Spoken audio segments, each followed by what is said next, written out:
Madame Zério, Oui, je suis pas sûre d'avoir les droits encore pour pouvoir partager tout à l'heure, mais peut-être que ça arrivera après. Parce que quand je me mets sur le partage, ça ne marche pas. Je vais le euh, faire tout de suite. ah ok, d'accord, ben, très bien. C'était pour être sûr. Bien sûr, vous avez raison.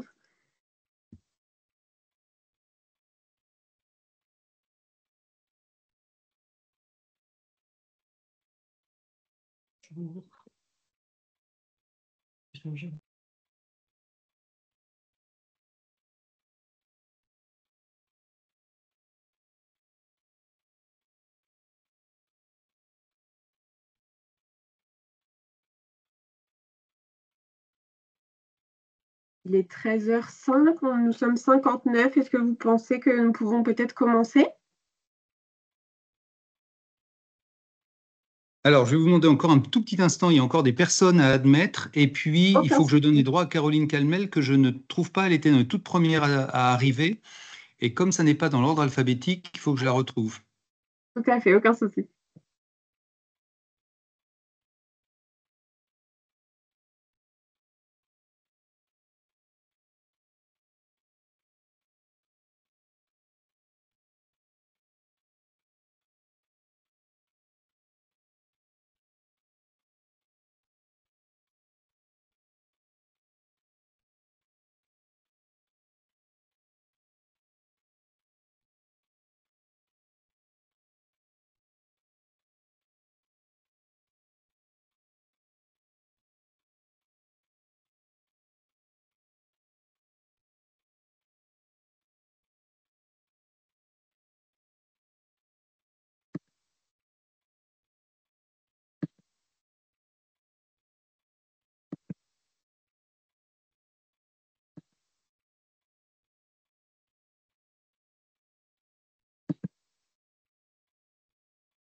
Bonjour.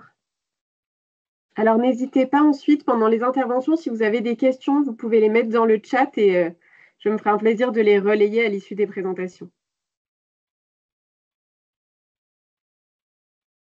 Alors, je rencontre une petite difficulté parce que j'ai été déconnecté avec mon ordinateur et donc je me suis connecté avec le téléphone. Est-ce que Émilie est présente à la visio avec son ordinateur Dretz et peut ouvrir les droits? Vous pouvez regarder, Émilie, si vous pouvez faire ça. Oui, bien sûr, je regarde de suite. Merci.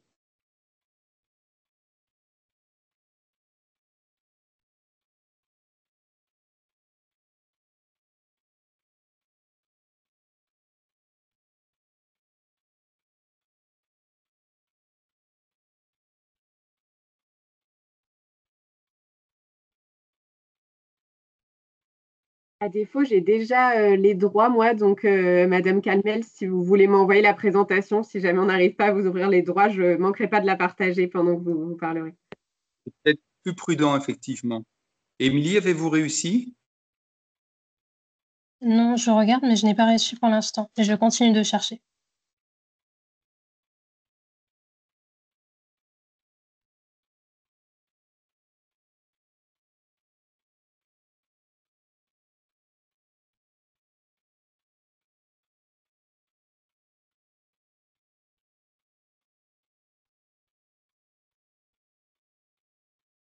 Bien, ben, je vous propose peut-être que nous commencions.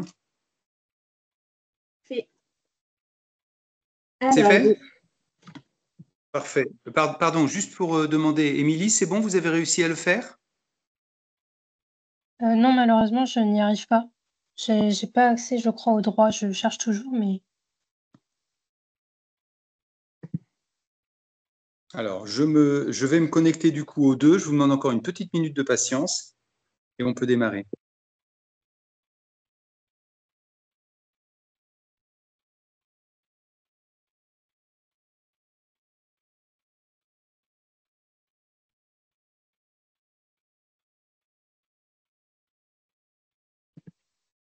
De mon côté, j'ai bien reçu le support. Donc, si jamais il y a un souci, je pourrais le diffuser sans aucun problème.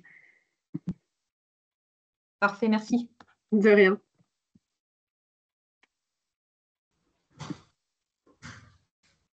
Ah, c'est bon. Parfait, merci. Donc, allez-y, on peut commencer.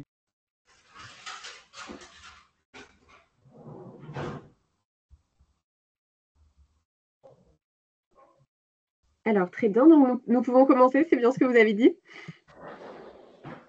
Oui, oui, je vous en prie. Parfait. Alors, donc, bonjour à toutes et à tous. Je me présente très brièvement. Donc, je m'appelle Emma Desrieux. Je suis ingénieure de recherche sur le Pacte des Solidarités. Et donc, j'ai eu le plaisir de co-organiser ce webinaire avec Monsieur Pélisson, commissaire à la lutte contre la pauvreté en région Occitanie, sur l'accompagnement des personnes vieillissantes en situation de précarité.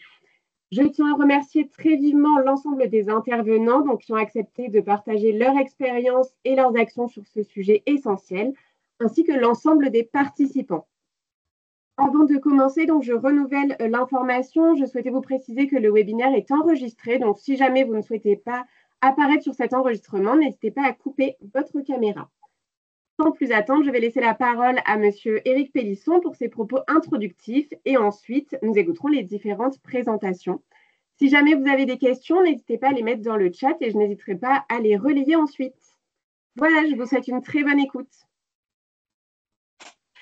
Bonjour mesdames et messieurs, bienvenue à ce webinaire pour les participants. Merci beaucoup à Emma et merci beaucoup aux intervenants qui vont pouvoir s'exprimer dans quelques instants. Le sujet de la pauvreté pour les personnes vieillissantes est un sujet important, j'y reviens dans un instant, mais auparavant, permettez-moi effectivement peut-être de présenter pour celles et ceux qui ne connaissent pas ma mission en 2 mots. La lutte contre la pauvreté est un sujet ancien en France, dont la politique publique est assise sur la durée du mandat du président de la République.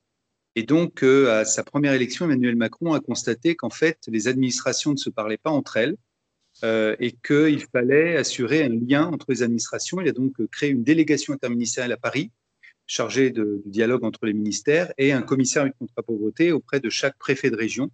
Je suis arrivé en poste en janvier 2021, ça va donc faire bientôt 5 ans, et je serai présent jusqu'au 1er avril 2026, date à laquelle je prendrai ma retraite. Très désolé et bien content en même temps, mais je resterai dans la région très engagé dans la vie associative. La lutte contre la pauvreté porte actuellement le titre de Pacte des solidarités, une politique publique pluriannuelle 2024-2027, avec effectivement principalement un soutien financier par l'État des collectivités locales, puisque la lutte contre la pauvreté, c'est de la compétence des collectivités, les départements en premier lieu, qui gèrent l'aide sociale, l'action sociale, notamment le RSA, mais pas seulement. Deuxièmement, des CCAS, les centres communaux d'action sociale, et donc l'État les soutient. J'ai une enveloppe de pas loin de 70 millions d'euros par an, avec en gros une moitié qui va vers les départements, pas mal également vers les communes, notamment pour les cantines à tarification sociale, et puis des enveloppes dédiées, soit copilotées, soit par moi-même, soit pilotées par moi-même, soit pilotées par la DRETS, sur des sujets aussi divers que la domiciliation des personnes sans domicile, que l'aide alimentaire, par exemple. À ce titre, donc, je gère une partie de cette enveloppe. J'ai des conventions avec un certain nombre d'acteurs, notamment, on le disait, les départements. Et puis, j'estime qu'il ne faut pas simplement agir, mais faire connaître cette politique publique. Et donc, un certain nombre de journées d'études. Il y en a une bientôt qui sera organisée par les petits frères des pauvres, en lien étroit, évidemment, avec moi-même, sur la question de l'isolement des personnes âgées. Laurence Pirolichi sera invitée à en dire 3 mots au-delà de sa propre intervention. La conférence régionale qui aura lieu très bientôt, le 29 octobre, à Montpellier, à l'Université Paul Valéry, sur la problématique de la pauvreté des familles monoparentales. Et puis, un certain nombre de webinaires. On en a organisé un il y a quelques jours avec Ville et Territoire, Kessie Jordier, sur l'accès à la culture des jeunes en milieu rural. Un autre, une semaine avant, sur l'accès à l'enseignement supérieur, la réussite dans l'enseignement supérieur des jeunes ruraux d'origine sociale modeste. Et avec Ressources et Territoires, on en organisera une bientôt sur l'accès aux droits, donc ce vendredi, sur l'accès aux droits dans les territoires ruraux, avec une intervention de Nadia Opkani, qui est une universitaire de Toulouse. Alors, sur le deuxième sujet, pour introduire le webinaire d'aujourd'hui, en France, les retraités, alors évidemment, il ne s'agit pas d'assimiler personnes vieillissantes et retraités, on le verra tout à l'heure, hein, les deux sujets ne se recoupent que partiellement, mais les retraités représentent 23,8% de la population en 2023, année des dernières statistiques de l'INSEE, avec un revenu médian de 25 420 € et un taux de pauvreté à l'échelle nationale d'1 100 000 personnes, ce qui représente un peu plus de 1 600 000 personnes. En Occitanie, les personnes âgées représentent 30,6% de la population pauvre, alors qu'elles ne représentent que 21,8% de la population totale. Donc on voit qu'il y a un risque accentué de pauvreté. Ça représente 141 000 ménages au sens de l'INSEE. Un mot rapide sur le minimum vieillesse, donc qui permet aux personnes âgées d'accéder à un minimum de revenus. Donc c'est l'allocation supplémentaire de vieillesse, l'ASV, qui vient en extinction et qui va être remplacée au fur et à mesure par l'allocation de solidarité aux personnes âgées, l'ASPA. Au total, en Occitanie, 84 000 personnes sont au minimum vieillesse en 2023. Ça représente 5,8% des personnes de 65 ans ou plus, avec une augmentation de 4% en un an par rapport à 2022. Les allocataires sont proportionnellement plus nombreux sur le pourtour méditerranéen, globalement, et plus peu. On va demander aux personnes qui ont leur micro ouvert de bien vouloir le couper, le temps qu'on leur donne la parole. Les retraités pauvres sont en Occitanie plutôt des femmes seules, 46%. 80% de ces retraités pauvres vivent uniquement de leur pension. 65% des personnes vivent seules dans leur logement. En milieu rural, elles sont très majoritairement propriétaires et on les retrouve principalement dans 4 départements, le Gers, l'Aveyron, le Lot et la Lozère. Les ménages âgés pauvres sont moins nombreux dans les grandes villes et là, ils sont plus locataires que propriétaires. Je vous remercie de votre patience et je rends immédiatement la parole à notre animatrice du jour, Emma. Merci beaucoup, Monsieur Pélisson. Merci pour ces propos introductifs très intéressants. Je vais laisser sans plus tarder la parole à Madame Birelichi, puisque je sais qu'elle est pressée ensuite par le temps. Donc, elle est directrice de la Fraternité régionale Occitanie et je vais diffuser sans plus attendre sa présentation. Bonjour à toutes et tous. Bonjour Monsieur Pélisson, bonjour Emma et merci de votre soutien pour la projection de la présentation. Alors effectivement, je vous prie d'accepter mes excuses, mais j'ai un déplacement professionnel en suivant, donc je vais devoir vous quitter à 13h30 exactement. Donc, Monsieur Pélisson a brossé des éléments chiffrés concernant la pauvreté. Donc, je vais peut-être plus avant, moi, m'attarder sur le premier versus qui concerne la cause des petits frères des pauvres, à savoir l'isolement social des personnes âgées. Donc, je voulais introduire cette présentation par le fait que notre dernier baromètre qui date maintenant de 2021 concernant la solitude et l'isolement des personnes de plus de 60 ans représentait donc en France 530 000 personnes âgées qu'on déclare en situation de mort sociale. Donc, qu'est-ce que la mort sociale? Donc, sur la diapositive suivante, ce sont des personnes qui n'ont pas ou peu de contact avec 4 cercles relationnels, à savoir le cercle familial, donc qui n'ont pas de contact avec des membres de leur famille, si bien évidemment tel est le cas. Des personnes qui n'ont pas de contact avec le cercle amical, donc dans leur entourage, le cercle de voisinage ou encore plus avant, le cercle associatif de leur environnement. Je vais faire un petit peu de teasing puisque le baromètre des petits frères des pauvres qui va sortir le 1er octobre prochain concerne la 3e édition du baromètre donc sur l'isolement social et la solitude des personnes âgées. Je ne peux en l'occurrence en dévoiler les chiffres, si ce n'est malheureusement constater l'évolution qui explose donc en 2024. Et vous êtes bien évidemment invité à venir participer à la présentation de ces chiffres le 1er octobre prochain à Toulouse. Et ça se déroulera donc à la salle Duranty.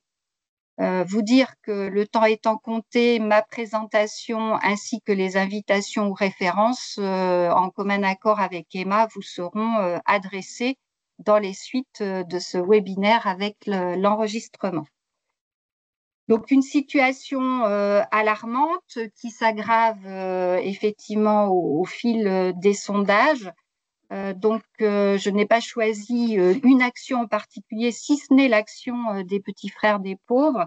Et pour vous dire que l'une de nos missions sociales, c'est témoigner, alerter. Donc, nous portons la parole des plus vulnérables, des plus démunis à travers un certain nombre de rapports, dont celui dont je viens vous parler, qui sortira le 1er octobre prochain, et vous rappeler que celui de l'an passé portait sur la situation de pauvreté des personnes âgées, que vous retrouvez un certain nombre de chiffres dont M. Pélisson a parlé, dont ceux plus spécifiquement dédiés à la région Occitanie.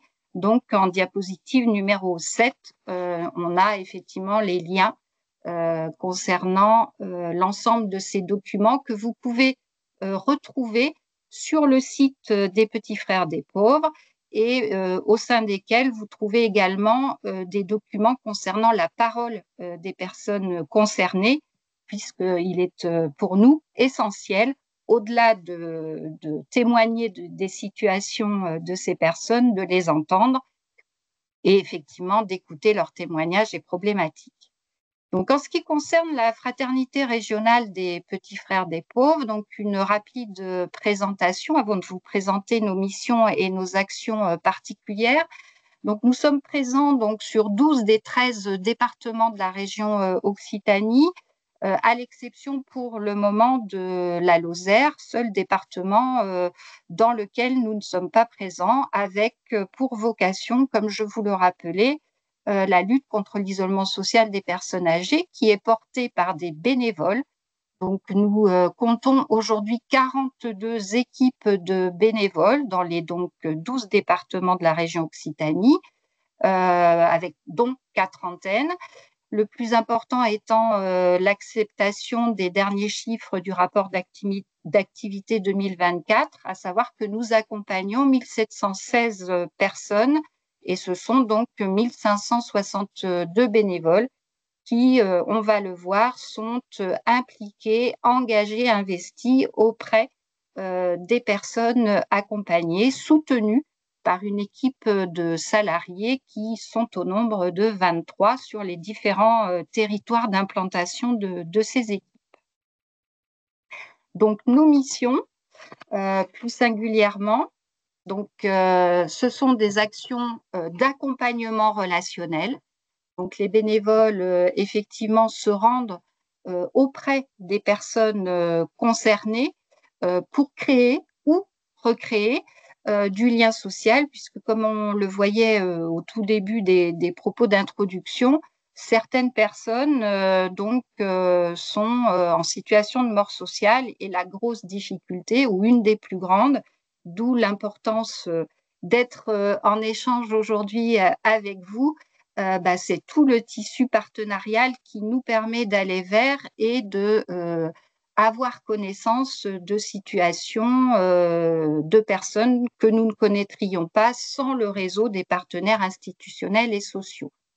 Donc, soit cet accompagnement relationnel se déroule à travers des visites dans le lieu de vie des personnes concernées, que ce soit un domicile individuel ou que ce soit bien sûr un domicile individuel, mais dans un établissement collectif, que ce soit un EHPAD, une résidence autonomie ou autre.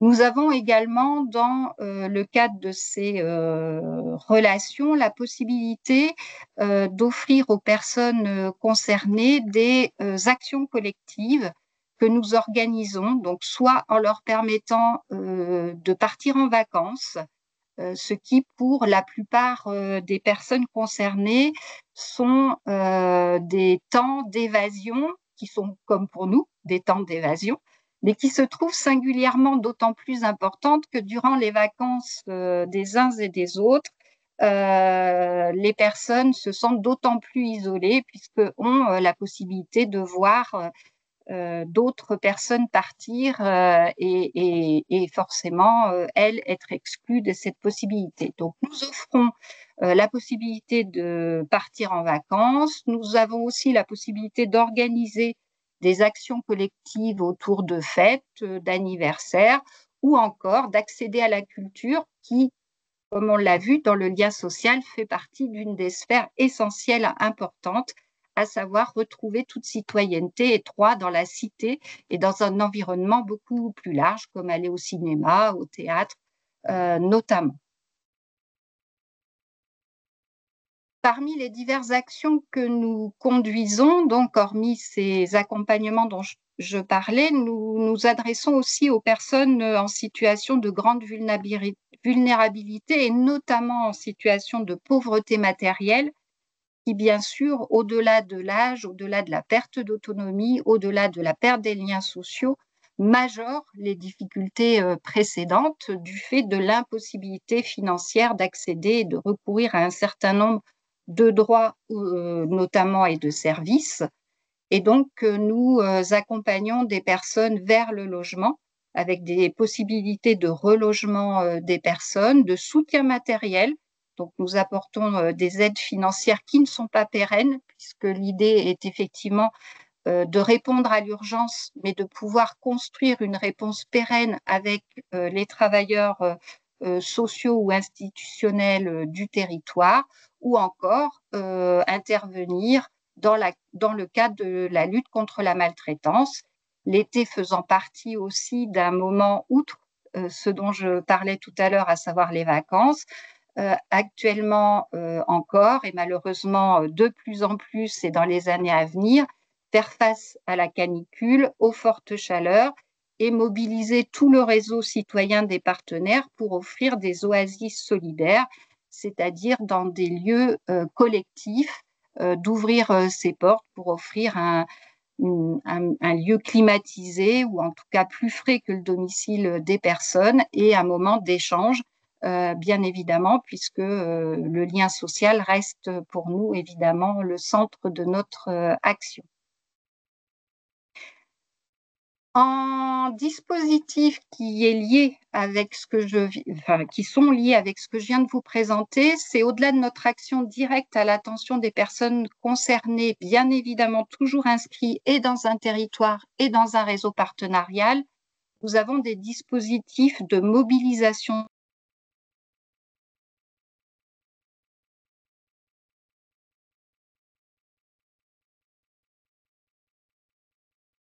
Est-ce que je suis le seul à ne plus entendre Madame Birolici? Pardon? Non, non, non. On vient de vous récupérer. On vous a perdu sur cette dernière présentation, la dernière action.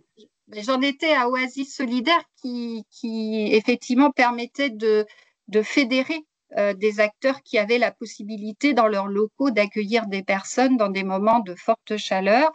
Et donc, j'introduisais cette diapositive par le fait même qu'en dehors de notre action directe, nous avons pour vocation de mobiliser les citoyens, citoyennes, institutions, associations, tout à chacun, chacune, qui souhaitent pouvoir contribuer à la cause de la lutte contre l'isolement social de nos aînés.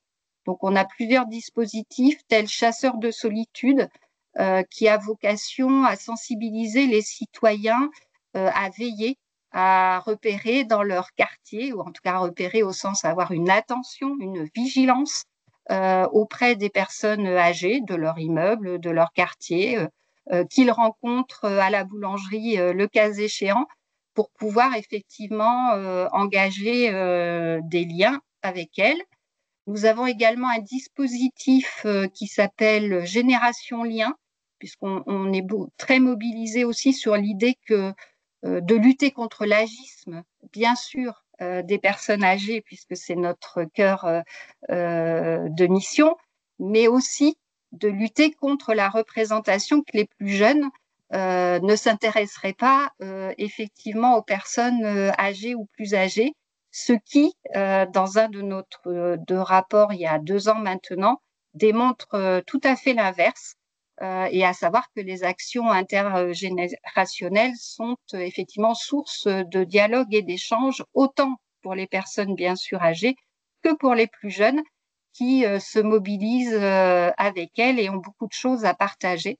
Donc, on a un programme national qui nous permet d'intervenir dans les collèges et notamment dans les classes de 4e pour lutter contre l'agisme et en l'espèce déconstruire ces représentations tant du côté des personnes âgées que du côté des plus jeunes. Un autre dispositif qui est plus enclin à s'adresser aux personnes âgées qui vivent en milieu rural, on a mis en place un dispositif qui s'appelle la baraque à frat, qui est un dispositif itinérant qui, outre mobiliser des plus jeunes, permet d'aller vers, alors c'est vrai que vous, moi, on entend tous parler de ces dispositifs aller vers, donc en tout cas c'est une manière pour nous aussi de contribuer à cette aller vers les personnes les plus isolées, voire invisibles. Et ce sont donc des bénévoles sous forme d'équipes mobiles qui ont à se déplacer de manière itinérante en milieu rural pour aller à la rencontre de ces personnes et pouvoir leur proposer de se retrouver dans un lieu collectif qui est souvent mis à disposition par les municipalités pour échanger à un moment de convivialité. Donc, dans la carte que vous reverrez lors du PowerPoint qui vous sera adressé, aujourd'hui, on développe 3 baraques à frat en Occitanie, grâce au soutien notamment des financeurs, des conférences des financeurs. Donc, il y en a une dans le Lot, dans le nord du Lot. C'est la baraque à frat, c'est le petit véhicule qu'on voit sur la carte. Une dans le Gers et une dans l'Aude. Donc, nous avons actuellement 3 dispositifs de baraque à frat. Et lors de la constitution de cette présentation, je n'avais pas encore les éléments, mais nous sommes en train d'expérimenter la création d'une équipe d'accompagnement téléphonique dans le Gard, donc en l'espèce des bénévoles qui prendront attache auprès de personnes par téléphone pour pouvoir effectivement les accompagner de cette manière-là, soit parce que les personnes sont trop éloignées de tout dispositif et d'équipes telles qu'on peut les constituer actuellement du côté de la fraternité, ou qui n'ont pas le souhait d'accueillir des personnes chez elles, mais qui pour autant souhaitent avoir un contact régulier. Donc, voilà globalement l'ensemble des missions que je voulais vous présenter sur ce qu'est la fraternité, ce qu'elle propose. Étant donné l'heure et les questions, donc pour la pauvreté, peut-être redire, merci Monsieur Pélisson concernant votre introduction et les chiffres qui témoignent en quoi notre région est singulièrement concernée par la pauvreté des personnes âgées de plus de 60 ans. Vous verrez, j'ai remis les minimums sociaux et le fait que le minimum vieillesse est en deçà aujourd'hui du minimum social. Vous dire qu'on a un seuil de pauvreté, absolument. Oui, du seuil de pauvreté, merci. Je cherchais le terme, je ne le trouvais plus. Je vous remercie. Donc, depuis 2 ans, donc le dernier baromètre. Et puis, comme Monsieur Pélisson le disait, vraiment, je suis désolée, mais je vais devoir partir. Nous organisons donc, et je vous invite déjà, mais le Save the Date ne va pas tarder à arriver sous quinzaine, à une journée organisée donc à Béziers, à l'université de Béziers, le 8 janvier 2026, qui portera donc sur l'isolement social et la pauvreté des personnes âgées en Occitanie, avec les différents partenaires que sont les caisses régionales d'assurance maladie, Malakoff Humanis, l'Habitat social Occitanie, dont le président est un des intervenants ce matin, Ville et Territoire, ainsi que les 2 fédérations des centres sociaux. Donc, on aura plaisir, bien évidemment, à vous y retrouver prochainement. Merci beaucoup pour votre intervention. Donc, je sais que vous êtes pressé par le temps. Donc, peut-être si jamais il y a des questions, vous pouvez les mettre dans le chat et moi, je les relayerai par mail. Et ensuite, on vous fera un retour avec le compte-rendu ou l'enregistrement pour ne pas vous bloquer, Madame Direlichi, et que vous puissiez vous rendre en déplacement tranquillement. Très bien. Et merci à vous de votre écoute et je vous dis, j'espère à bientôt. Merci beaucoup. Au revoir. Merci. Au revoir. Alors, sans plus attendre, donc on va rester sur une action en lien justement avec la lutte contre l'isolement des personnes âgées. Et je vais laisser la parole donc à Nelly Ginesté, première vice-présidente du conseil départemental du Lot, et Caroline Calmels, directrice adjointe territoire, insertion et logement. Bonjour à toutes et à tous. Est-ce que vous nous entendez bien? C'est parfait. C'est parfait. Alors, est-ce que vous pouvez diffuser le PowerPoint ou c'est moi qui m'en occupe? Dites-moi. Allez, tac. Je veux bien que ce soit vous qui le fassiez. Je n'ai pas eu la possibilité d'ouvrir les droits. Il faudrait que ce soit vous qui le fassiez, Emma. Désolé. Aucun souci, je m'en occupe.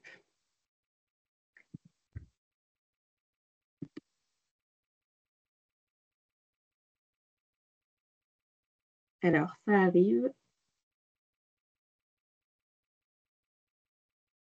Peut-être en attendant la projection du PowerPoint, simplement pour vous dire que donc nous avons bâti cette projection sur trois aspects. Le premier, c'est peut-être une description quand même de la population lotoise qui explique notre engagement pour la personne âgée en situation de précarité. Et puis ensuite, dans la description de deux actions, Eugénie, qui est une plateforme, et puis la journée des assises, donc deux actions qui rentrent directement dans le cadre du pacte des solidarités. Alors, vous ne voyez pas mon écran, c'est ça? Je le vois, moi. Non, là, on a encore vos documents, en fait, à l'écran. D'accord. On ne voit pas le PowerPoint. Je vais arrêter et réouvrir directement la fenêtre.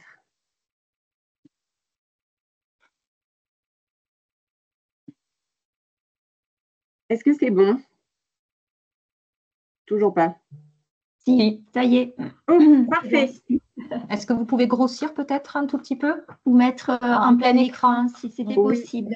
Je vais essayer. Hop. Il est un petit peu lent, alors je ne veux pas vous perdre. Voilà.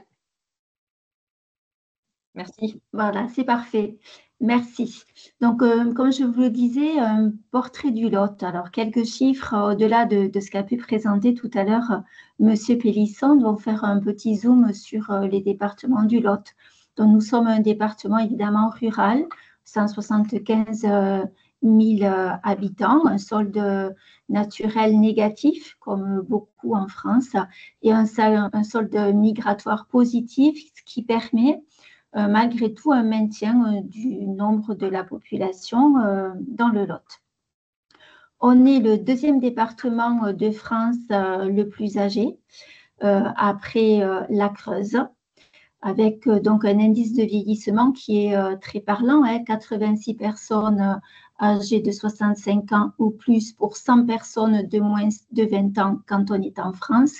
Quand on est en Creuse, c'est 173 et dans le Lot, c'est 167. Donc, effectivement, des chiffres qui sont particulièrement l'illustration du département du Lot. Et une surreprésentation des personnes âgées de plus de 75 ans. Nous avons, de par là même, un nombre de personnes bénéficiaires de l'APA à domicile qui est fortement important, qui a pris beaucoup évidemment d'ampleur dans les années qui se sont passées, mais qui va également beaucoup évoluer dans les années futures. Donc, nous avons 3 900 bénéficiaires de l'APA en 2012 et nous en avons plus de 5 000 en 2025, donc une progression de presque 30%.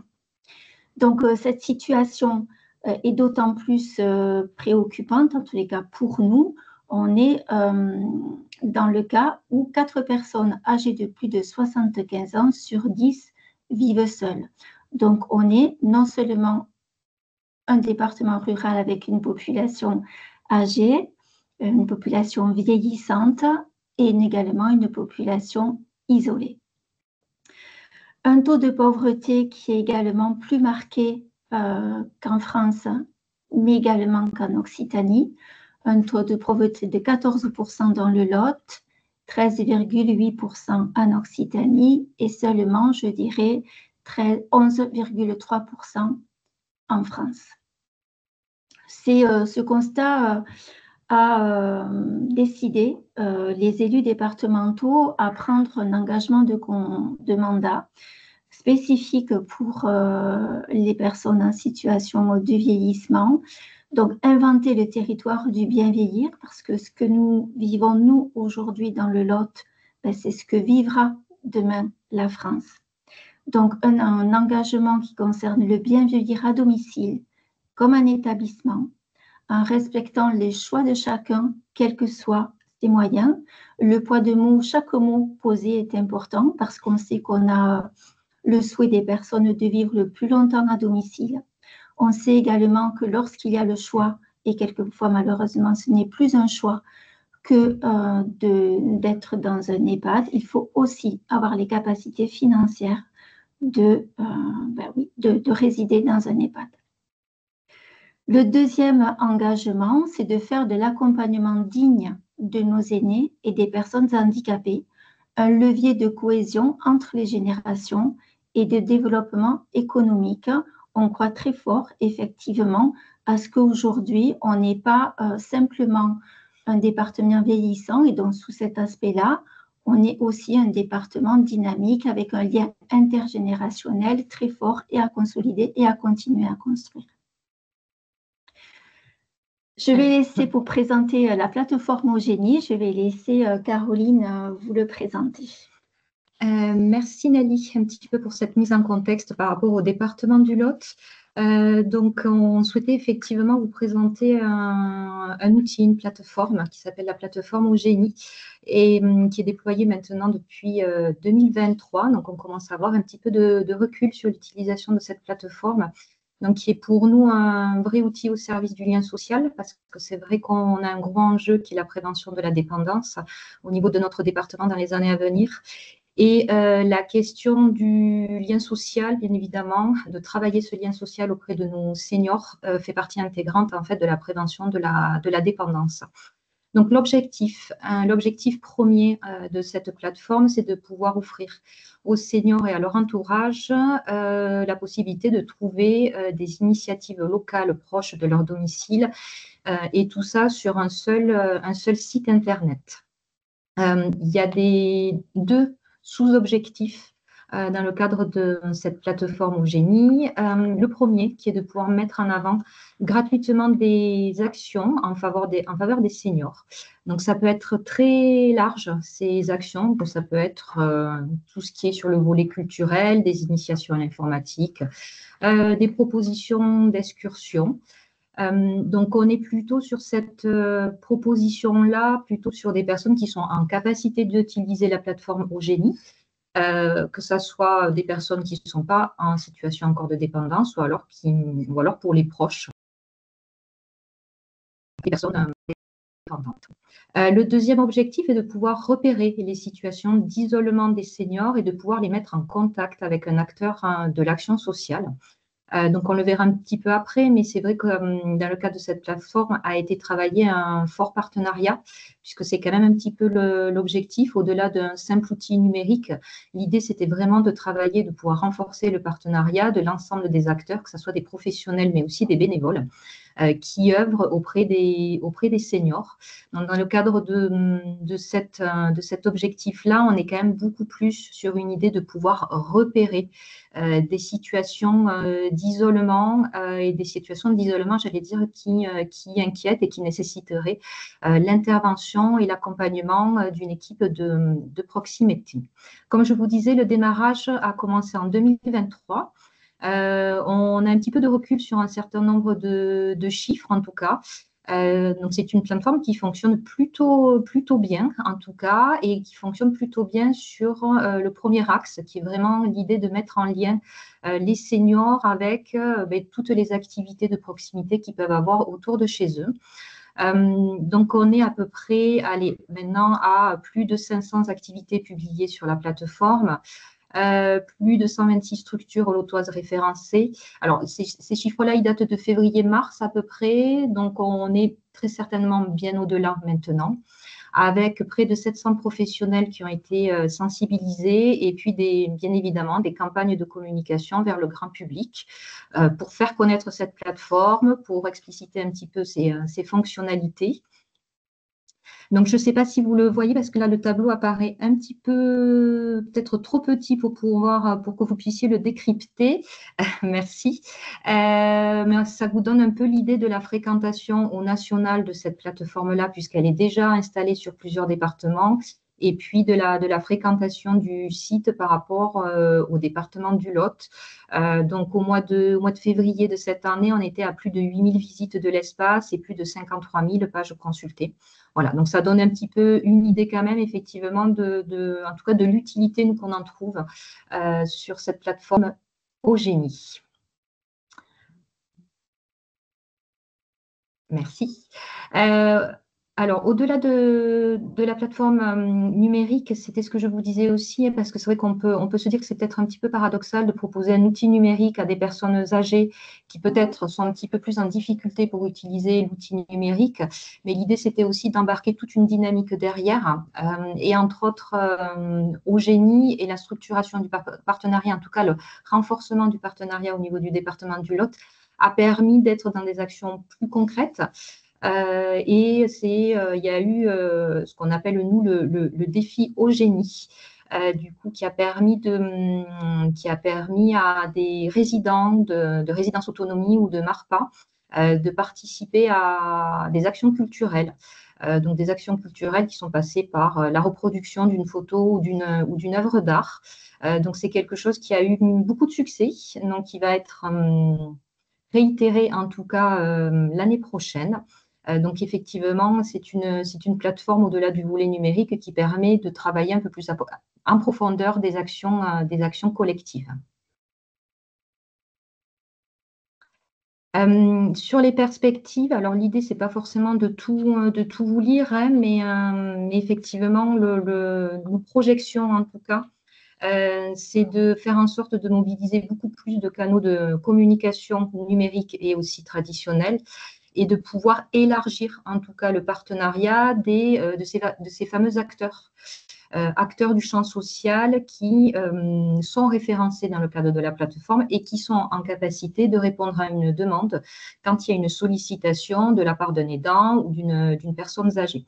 Donc, l'idée, c'est vraiment de renforcer ce travail-là et, entre autres, en renouvelant en tout cas un certain nombre de webinaires qui ont déjà eu lieu, en ciblant plus particulièrement les communes et en mobilisant les EPCI, en continuant à renforcer tout ce qui est échanges partenariaux avec nos partenaires habituels que sont les DAC, les CPTS et tout ce qui est organisme d'habitat social, de continuer à participer à des événements autour du mieux vieillir, autour de la Semaine bleue, et de mettre en place des actions de communication bien plus régulières et de travailler sur aussi des actions collectives au-delà de l'utilisation de cet outil numérique.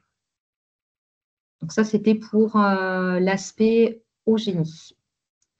Alors, je reprends la main pour les assises du social, mais peut-être un petit complément par rapport à la plateforme Eugénie. Simplement vous dire que nous avons dans le département du Lot plus de 22 conseillers numériques. Le département lui-même est doté de 4 conseillers numériques, 3 qui sont sur le département, en lien direct avec nos travailleurs sociaux, et puis une 4e qui est justement en coordination de l'ensemble des actions menées par les conseillers numériques. Ce qui fait qu'effectivement, avec une bonne coordination, on arrive aussi à permettre aux personnes âgées de pouvoir utiliser la plateforme Eugénie. Voilà, cette précision en fait, je vais passer donc à la deuxième action soutenue par le Pacte des solidarités. Donc, c'est les Assises du social. Pour nous, c'est notre troisième édition en 2025. Nous avons une première édition qui tournait autour de l'action sociale, une deuxième édition qui était en lien avec la parole de l'enfant confié au département. Donc, effectivement, des compétences fortes en matière du département, des compétences de solidarité. L'idée de ces assises est bien entendu de toujours permettre le recueil de la parole des usagers, des bénéficiaires de l'action publique. Et cette troisième édition, naturellement, nous la souhaitons en lien avec la personne âgée et nous l'avons intitulée « Et si vieillir devenait une aventure » pour qu'on puisse sortir un petit peu du discours où on peut considérer que la personne âgée ou en cours de vieillissement est plus finalement une charge qu'un bénéfice. Et moi, je suis persuadée, et nous aussi, et cette journée va le témoigner, que c'est une force d'avoir également des personnes âgées sur le territoire. Donc, une journée qui est construite pour croiser les regards, c'est important qu'on ait à la fois un regard d'élu, un regard de chercheur, de professionnel, mais toujours en lien avec l'expertise et le quotidien des personnes qui sont concernées par nos politiques. Également, un objectif aussi de voir, c'est ce que je disais, d'envisager la vieillesse sous l'angle d'un temps à part entière de la vie personnelle, sociale et citoyenne. Et donc, pas non simplement un problème, une problématique liée au vieillissement. Nous avons une très forte dynamique de la vie associative dans le Lot et on sait combien la vie associative est portée par des personnes retraitées. Et puis, également, donc, une ambition de la journée, c'est changer nos regards sur la vieillesse, donner envie à chacun d'anticiper pleinement cet âge de la vie pour lui-même et ses proches. C'était également important de faire passer tout au long de la journée des messages de prévention. Plus on adapte son logement tôt et plus effectivement on peut s'inscrire dans une vie, dans un maintien à domicile sécurisant. Voilà, c'est aussi des idées de prévention que l'on souhaite développer sur cette journée. Alors, quelques éléments du programme. On a souhaité qu'il y ait un mixte entre la fois des chercheurs, des scientifiques, mais également faire aussi une part importante à de la dynamique de territoire, de la dynamique lotoise, mais également des actions, des mises en œuvre dans le secteur associatif. Donc, nous avons invité, juste voilà, revenir sur le programme, merci. Donc, nous avons invité Hélène Blasquier, doctorante en géographie et sciences politiques, et qui nous parlera donc des acteurs d'une dynamique territoriale et de l'attractivité. C'est comme ça qu'elle voit les seniors. Nous avons également en personne universitaire Christophe Humbert, qui est sociologue à l'Université de Strasbourg et qui nous présentera ce à quoi l'on tient et ce qui nous tient, attachement différencié au domicile face à l'avancée en âge. Nous aurons également des temps un peu plus ludiques autour d'un extrait de spectacle qui est aujourd'hui diffusé au sein des EHPAD. Donc, il s'agit de Cabane.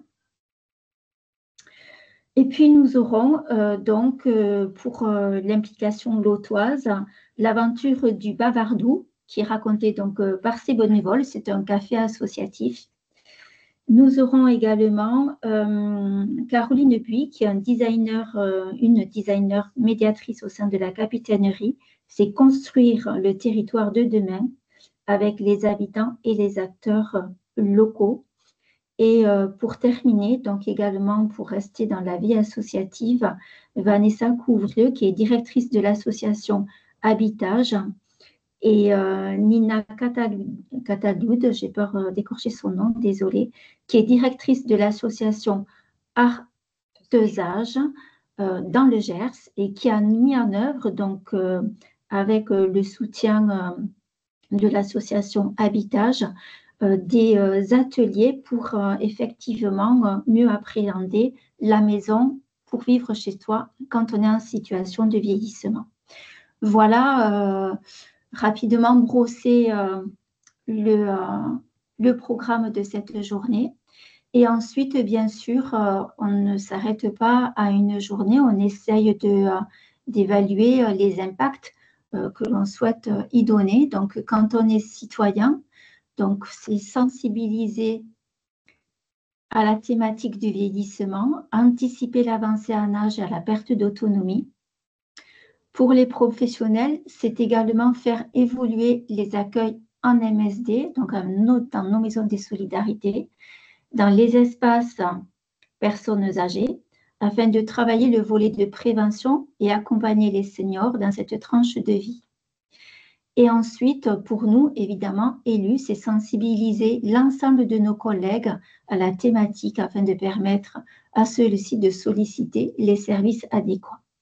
Voilà, donc tout un maillage qui va bien au-delà d'une simple journée et qui est quelque chose qui nous permettra de bâtir demain une politique plus forte. Donc, sur cette journée, nous avons bien entendu réservé des places aux professionnels, aux élus, mais une large place aussi. On a réservé des places aux habitants et aux usagers de nos services. Voilà pour la présentation de cette journée des Assises du social.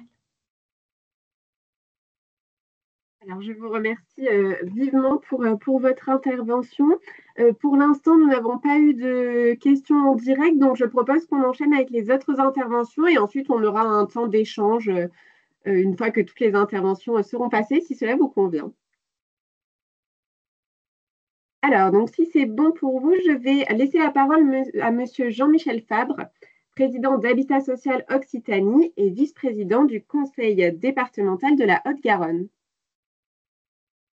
Bonjour à toutes et à tous. Vous m'entendez bien? C'est parfait. On vous entend, Monsieur le Président. Bien, mais merci beaucoup et je salue Monsieur Pélisson en particulier de m'avoir invité à ce webinaire en sachant qu'effectivement le logement social, on ne parle peut-être pas assez souvent, mais il joue un rôle déterminant dans l'accueil des seniors et en particulier des seniors en précarité.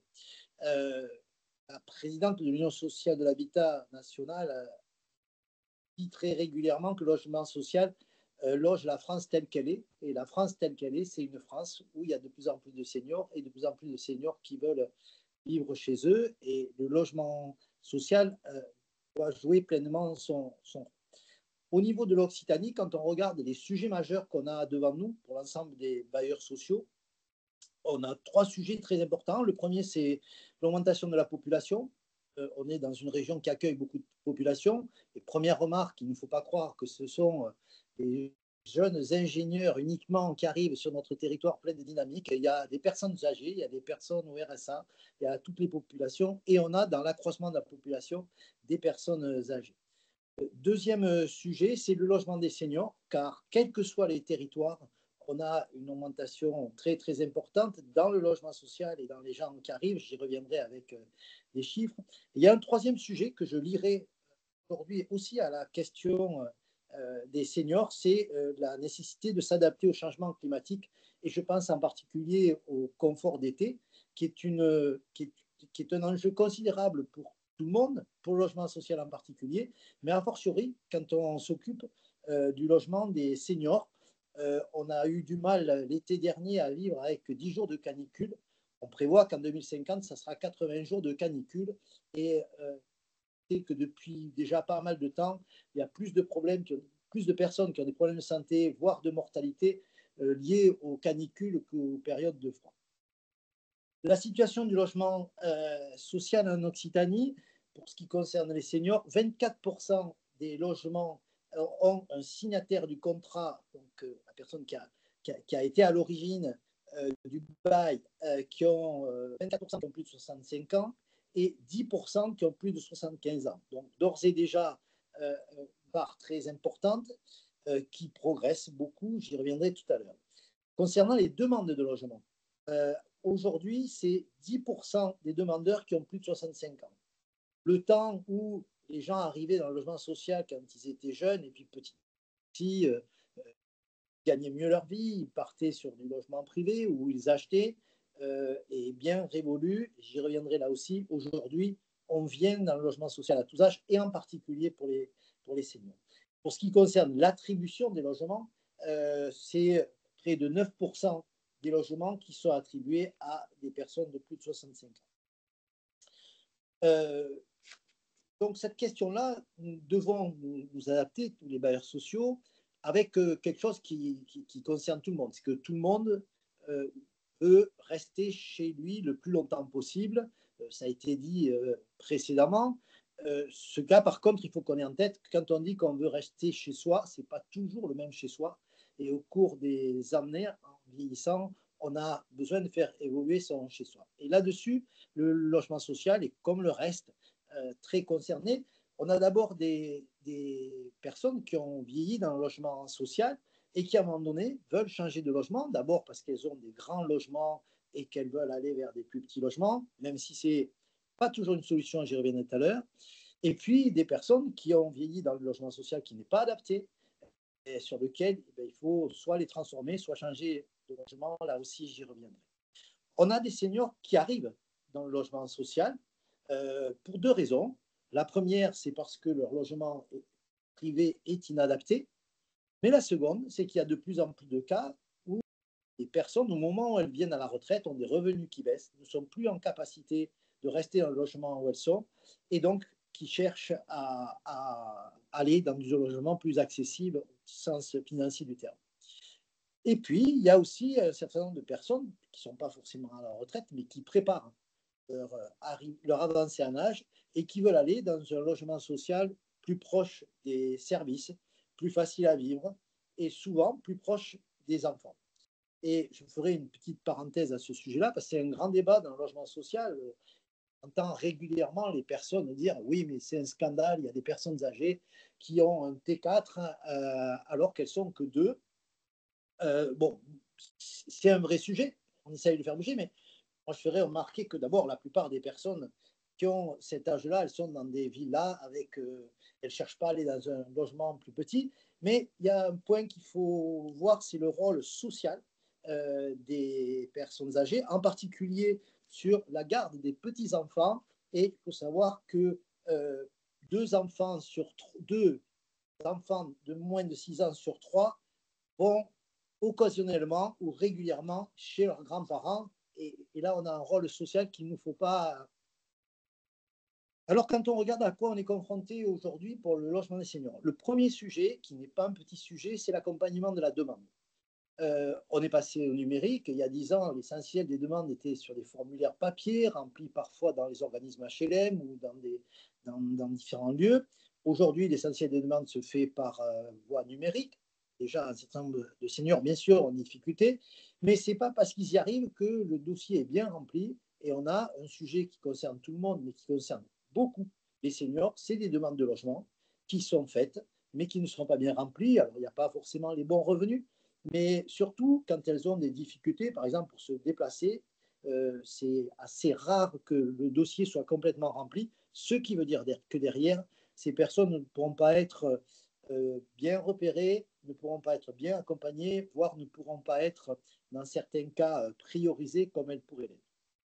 Le deuxième sujet, c'est l'adaptation des logements. Il y a plusieurs niveaux. Il y a déjà avoir un recensement du parc de logements adaptés pour les personnes à mobilité réduite en particulier. Donc ça, c'est un premier sujet. Tous les bailleurs travaillent sur ces inventaires.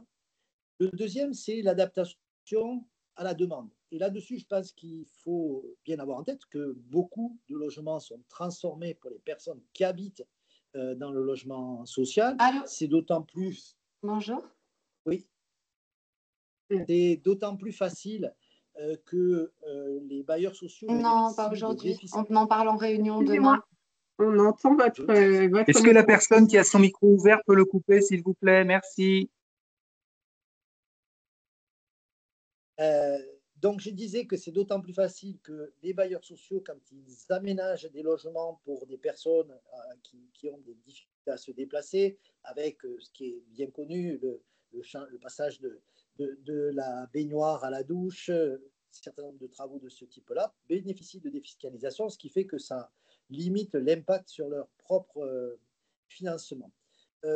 L'adaptation des seniors, c'est aussi pouvoir, dans certains cas, changer de logement. Parce que si on a un logement qui est au 3e étage sans ascenseur, on peut toujours mettre une douche à la place de baignoire, ça ne résoudra pas tous les problèmes. Et puis, je pense qu'il faudra aller plus loin, je l'évoquais en introduction, sur la question de la canicule. Certains bailleurs travaillent aujourd'hui sur des modèles où, dans les logements adaptés pour les seniors, on en profite pour mettre un brasseur d'air, pour mettre des éléments qui permettent de vivre un peu mieux avec la canicule. De manière assez systématique aujourd'hui, les bailleurs sociaux, quand ils font des réhabilitations énergétiques, des grosses réhabilitations, font en sorte de transformer des logements qui ne sont pas à la demande des locataires, mais parce qu'on prévoit d'adapter le parc de logements. Et le dernier point que j'aborderai sur le logement, c'est le logement neuf. Je pense qu'on a encore des progrès à faire.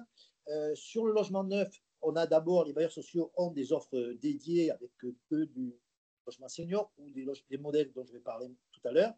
Mais on a aussi intérêt à avoir une part des logements adaptés pour les seniors et peut-être que sur certains sujets, on doit être en capacité d'avoir des logements qui pourront s'adapter dans tous les cas. Il se trouve que je m'occupe aussi des sujets autour de l'eau.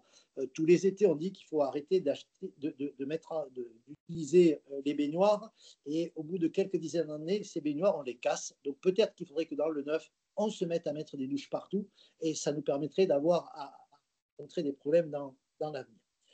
Des nouveaux modèles apparaissent, on parle et on agit pour construire beaucoup de logements inclusifs. Le modèle assez classique, c'est des programmes où sur l'ensemble des logements qui sont construits, il y a 20-30%, ça va faire 10-15 logements qui sont, ça peut aller jusqu'à 50%, qui sont dédiés aux seniors, avec dans certains cas des pièces de vie communes pour pouvoir se rencontrer. Passage, là aussi, ça peut être des pièces de vie communes qui bénéficient du fait d'avoir de la climatisation et d'avoir une pièce fraîche partagée. Donc, ces modèles sont en train de se développer. Beaucoup aussi utilisent l'aide à la vie partagée qui permet, avec ce financement, d'avoir des personnes qui accompagnent. Mais on a des nouveaux modèles construits par les bailleurs sociaux qui sont plus innovants, avec des colocations, des unités de vie de 4 à 8 personnes et des parties communes partagées. Il y a différents modèles et je pense qu'en la matière, plus on expérimentera, mieux on se préparera dans les années futures. Avec un point d'attention, c'est qu'on ne le sait pas trop, enfin les bailleurs le savent, beaucoup de bailleurs sont aussi propriétaires d'EHPAD parce que pendant des années, on a beaucoup demandé aux offices départementaux, on a demandé aux bailleurs de construire et après de gérer l'EHPAD par des communes, des CCAS, des associations. On a et on va avoir un problème majeur parce que ces EHPAD anciens ont besoin de travaux, il va falloir les financer, il va falloir les accompagner et donc il y a un travail qui doit être accompagné. Alors, au-delà de cette partie plutôt sur le bâti, moi je voudrais insister sur le fait que de plus en plus de bailleurs sociaux s'impliquent beaucoup sur l'accompagnement. Je l'ai vu à travers les logements inclusifs, l'aide à la vie partagée, mais au-delà de ça, je voudrais prendre un exemple, c'est ce que font un certain nombre de bailleurs en période de canicule. Rester sur ma thématique. Moi, je travaille avec des bailleurs sociaux qui, dès qu'on passe en période de canicule, appellent toutes les personnes de plus de 75 ans, systématiquement. Quand il y a des problèmes rencontrés derrière, c'est en lien avec les CCAS, avec les communes pour agir, mais parfois, ce sont les gardiens qui peuvent intervenir ou des agents de proximité. Parfois même, on expérimente le fait qu'il y ait des locataires relais qui sont des sortes de vigies sur sur un territoire. Dans ces moments-là, il y a aussi la mise à disposition de salles communes dont je parlais tout à l'heure, là aussi en lien avec les collectivités locales. Je prends cet exemple parce qu'on a vécu des sujets un peu comparables au moment du Covid, où les bailleurs sociaux ont joué un rôle d'accompagnateur beaucoup plus important que en classique, mais je pense que ça fait partie des évolutions des bailleurs. Et puis, quand je discute avec les agents, c'est des bailleurs sociaux, en fait, c'est de très bons moments pour eux quand ils appellent les personnes. Parce qu'un bailleur social, en général, quand les locataires appellent, c'est parce qu'il y a des problèmes. Et là, ils appellent les gens pour prendre de leurs nouvelles. C'est quelque chose qui modifie en profondeur les relations et qui fait, j'ai écouté les interventions précédentes, que par rapport à l'isolement, eh ça permet de sortir des gens de l'isolement, de savoir qu'il y a des gens qui s'occupent d'eux. C'est aussi très valorisant pour le bailleur social. Dernier point, c'est l'obligation de partenariat. Ça a été dit là aussi précédemment, les bailleurs sociaux ne peuvent pas aborder cette question du vieillissement tout seuls. D'abord pour des questions de financement, et aujourd'hui beaucoup de projets sont cofinancés par des collectivités locales avec des caisses de retraite, mais aussi pour les actions à mettre en œuvre. Et là aussi, il y a beaucoup de programmes qui se mettent en place en lien avec des associations, avec des partenaires de la santé. Je pense sur Toulouse avec le Gérontopole, le programme ICOP qui est mis en place en lien avec des bailleurs sociaux. Pour terminer, je voudrais dire, vous l'aurez compris, que pour tous les bailleurs sociaux, c'est un défi considérable. On est comme le reste de la société, je crois qu'on n'est pas prêt à accompagner comme on le voudrait aujourd'hui. Donc, il y a des efforts immenses à faire. Mais paradoxalement, c'est un sujet qui permet de donner une image du logement social. Et moi, on me dit très souvent, oui, mais il y a des maires qui ne veulent pas de logements sociaux. Et moi, je prends leur pari que n'importe quel maire, si je vais le voir d'une commune de 50 000 habitants, de 500 habitants, et que je lui dise, bon, est-ce que vous êtes sûr, est-ce que tu es sûr qu'il n'y a pas besoin de quelques logements pour les seniors? J'en connais pas beaucoup qui me disent, ah non, non, j'en ai pas besoin. Et ça change complètement l'image du logement social. Alors que c'est son image, et je terminerai par ça, on loge l'Occitanie, alors on peut dire l'Occitanie, la Haute-Garonne, le Lot, le Tarn, l'Hérault, tels qu'ils sont, avec les seniors qu'il y a. Et donc, c'est aussi un moyen de faire en sorte que le logement social joue simplement son rôle, d'être au cœur de la société, et je rajouterai pour ma part du pacte républicain. Merci beaucoup pour cette intervention. Avant de passer à la suite, vous avez une question dans le chat, donc je me permets de la relayer. Donc Juliette Parneux de la DILP, au-delà de l'adaptation des logements, qu'en est-il de l'entretien des parties communes, en particulier des ascenseurs qui rend le logement social souvent inadapté pour des personnes âgées encore autonomes? Alors, je vais distinguer les parties communes et les ascenseurs. Les parties communes, c'est vrai que c'est un sujet, et c'est un sujet que d'ailleurs les départements connaissent bien, parce que c'est toujours compliqué quand on doit adapter un logement. Il y a des financements pour adapter le logement, il n'y a pas toujours les financements pour adapter les parties communes. Donc, c'est un sujet aujourd'hui, quand je parlais de réhabilitation, bien entendu, quand on fait des réhabilitations, il faut penser que les parties communes soient adaptées pour tout le monde, y compris pour les personnes âgées et pour les personnes handicapées. Mais je partage sur ce sujet-là. Les ascenseurs, c'est une thématique nationale. Il y a les règles qui ont évolué, il y a des nouvelles normes, il y a de grandes complexités avec les ascensoristes. Ça pose des questions d'ailleurs très profondes. Moi, je fais partie de ceux qui ont beaucoup développé le logement inclusif. Et il y a une époque avec mon collègue d'ailleurs qui s'occupe en Haute-Garonne de personnes âgées, des personnes handicapées, ont poussé pour qu'il y ait des logements à tous les étages. Il n'y a pas de raison que ça soit qu'au rez-de-chaussée. Je pense que ces questions, il faut se les poser d'entrée de jeu, qu'il doit y avoir des dispositifs quand les ascenseurs sont en panne, mais que ça va beaucoup plus loin. On doit avoir des dispositifs très particuliers. Là aussi, ceux qui travaillent sur le sujet le savent, en cas d'incendie,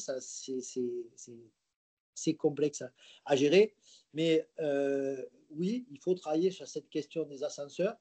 Je ne fais pas partie de ceux qui disent il n'y a qu'à. c'est un sujet sur lequel il faut mettre beaucoup d'énergie, beaucoup d'investissement, parce que là, pour le coup, les règles d'entretien sont fixées pour certaines par la loi, mais il faut aller plus loin et on est confronté à des ascensoristes qui, pour différentes raisons, peuvent ne pas avoir la pièce qui suffit, etc.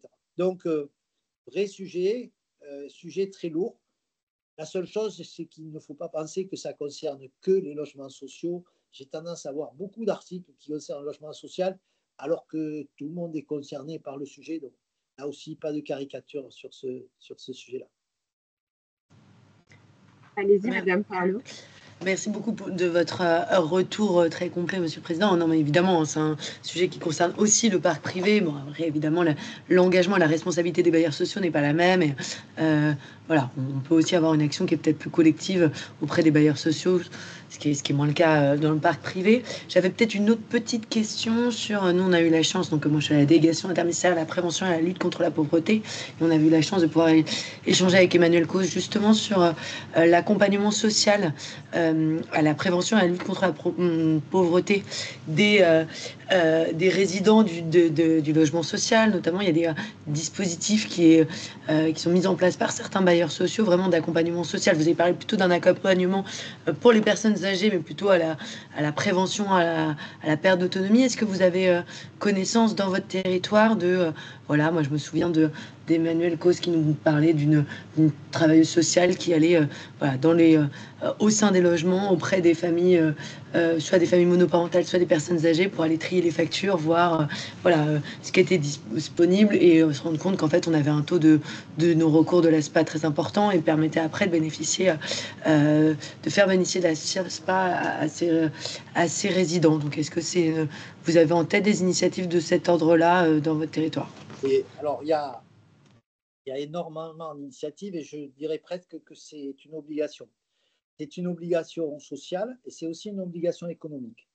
La plupart des bailleurs aujourd'hui travaillent avec des conseillères en économie sociale et familiale et la plupart ont des personnes qui essayent de détecter le plus tôt possible les gens qui commencent à avoir des impayés de loyer pour aller faire de la prévention en amont et pour pouvoir accompagner les familles. Après, on peut le pousser plus ou moins loin, mais le principe, je pense, quasiment tous les bailleurs que je connais sont dans cette logique-là, le pousse. Par contre, je pense que ça ne doit pas remplacer l'obligation d'être en relation avec tous les acteurs.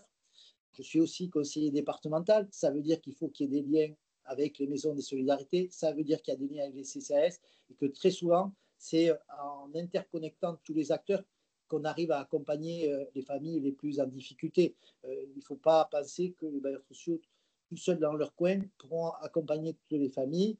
On a très souvent des familles avec de multiples vulnérabilités et les travailleurs sociaux, des bailleurs sociaux peuvent se sentir démunis s'ils y vont seuls. Donc, je pense que ce sujet-là, c'est à la fois se doter de nos propres services, de nos propres travailleurs, mais c'est aussi développer partout ces liens avec les acteurs du territoire. Là où c'est plus compliqué, c'est que sur certains territoires, on est quasiment les seuls. Donc, on est obligé de se prendre en charge complètement. Moi, je dirais qu'il y a un sujet qui est très compliqué pour tout le monde aujourd'hui. C'est le problème des familles où, outre les problèmes de précarité, il y a des problèmes psychiatriques sur lesquels, là, pour le coup, les bailleurs sociaux ont beaucoup de mal à trouver les accompagnants et ce qui est derrière, parce que très souvent, problèmes psychiatriques, précarité sont liés. Et là, pour trouver les solutions, aujourd'hui, c'est très souvent une très grande complexité. Et donc, moi, j'attire vraiment l'attention sur ce sujet. Les bailleurs sociaux sont très souvent démunis sur ces sujets-là et avec de la difficulté à trouver des partenaires. Merci beaucoup. Effectivement, c'est un vrai sujet crucial et qui est pris en charge, voilà, réfléchi notamment à la DIAL, en lien avec la DILP sur des équipes, une réflexion sur des équipes mobiles santé mentale qui viendraient au sein de logements sociaux. Donc voilà, il y a une vraie, mais on est bien au fait de cette situation particulièrement préoccupante, effectivement. Juste, je rajouterai une chose très, très courte. là où il faut qu'on soit très vigilant collectivement, avec les personnes qui sont autour de la table, c'est qu'il y a des publics qui sont prioritaires dans le logement social, et c'est normal. Et il faut absolument qu'on organise l'accompagnement de ces publics dans les logements sociaux. C'est une chose de les prioriser dans le logement, c'est une autre chose de bien les accompagner et qu'il y ait des accompagnements collectifs. Donc, je pense qu'il faut qu'on mette beaucoup d'énergie aussi sur ce sujet-là. Moi, je m'occupe des femmes avec enfants de moins de 3 ans sur les logements. Mais là, il faut qu'on ait les accompagnements parce que sinon, on va se retrouver avec des problèmes 1 an après, 2 ans après, des difficultés à payer, etc. Donc, loger les prioritaires, c'est bien, mais les accompagner collectivement, ça doit être un combat collectif. Alors, merci beaucoup. Il y avait également une main levée de Madame Couderc. Peut-être rapidement avant de passer aux autres. Oui, très rapidement. Bonjour, je suis coordinatrice sur les volets social, santé et logement pour justement une communauté de communes située dans le Lot. Et c'était juste pour porter à votre connaissance une expérimentation en fait qu'on va mener. Enfin, dans le cadre, on est lauréat de l'expérimentation Territoire zéro non-recours au droit. Et en fait, dans ce cadre-là, on expérimente pour la première fois un partenariat avec un bailleur social, Lot Habitat. Et on va travailler conjointement avec le dispositif aussi des services civiques Solidarité Senior. Et puis un médiateur aussi d'accès au droit qu'on a recruté dans le cadre de l'expérimentation. Et donc voilà, ça va démarrer très là d'ici quelques semaines, où en fait le service civique Solidarité Senior, en plus de ses actions pour rompre l'isolement, proposer des temps de convivialité, va pouvoir intervenir en binôme, enfin intervenir déjà étroitement avec la conseillère économique, sociale et familiale qui travaille avec le bailleur social, et puis en binôme aussi avec ce médiateur d'accès au droit. Donc en fonction des besoins qui seront repérés chez les personnes âgées isolées, on pourra voilà, organiser soit si c'est un groupe de personnes, peut-être des ateliers sur du numérique, ou soit vraiment une action vraiment dédiée sur la question voilà, de l'accès au droit, voilà, rapidement. Merci beaucoup pour cette présentation. Et il y avait également une question dans le chat: où se renseigner pour orienter une personne âgée en centre d'hébergement vers un logement social pour seniors sur Toulouse? Là-dessus, c'est le centre d'hébergement qui peut travailler sur ce sujet-là pour accompagner. Déjà, il faut qu'il y ait une demande, qu'elle soit bien remplie, ce qui n'est pas toujours simple. Et là, travailler en lien avec des bailleurs sociaux, mais on le fait un peu tous les jours. Après, attention, il faut que les personnes qu'on oriente vers du logement social soient en capacité de vivre dans du logement social. Donc, il faut bien être vigilant sur ce sujet-là. Mais ça fait partie des sujets sur lesquels on travaille au quotidien. Et s'il y a une question particulière, il faut donner mon mail et puis je ferai suivre aux bonnes personnes. Parfait, super. Alors, n'hésitez pas à le mettre dans la conversation si jamais quelqu'un veut revenir vers vous. Merci beaucoup. Alors, nous avons pris un petit peu de retard, donc on va passer à la 4e intervention de Madame Christelle Coignon, directrice de la Maison départementale des solidarités du Montpellier-Rhin, et Karine Bergeret-Morquin, chef de service adjointe au service politique du logement, des parcours résidentiels et de la protection des majeurs. Est-ce que vous êtes parmi nous? Oui. Super. Et c'est moi donc qui partage votre présentation, si je ne me trompe pas. Tout à fait. Hop. Voilà. Vous voyez? Oui. Parfait. Je vais essayer de le mettre en plein écran. Et je vous laisse commencer quand vous le souhaitez.